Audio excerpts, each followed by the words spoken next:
I'm Mike with Kingpins in Beaverton, Oregon. And I wanted to talk a little bit today about the CC1.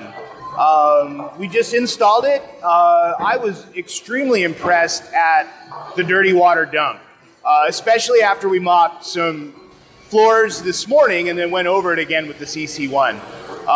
It vacuums amazingly well too. We vacuumed the carpets this morning and then went over it again with the CC1 and picked up quite a bit of debris. It's been a pretty seamless installation process with minimal adjustments needed, and I've been pretty impressed. Its battery life is great, and it does an amazing job. I don't know a whole lot more to say other than, sometimes people think that the robots are going to take your job, and this clearly isn't the case.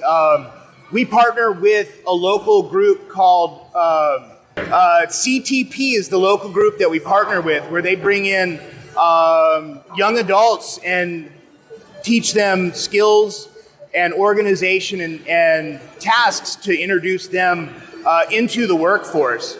So those tasks are always going to need to be done by people. Robots aren't going to be able to replace all of those items.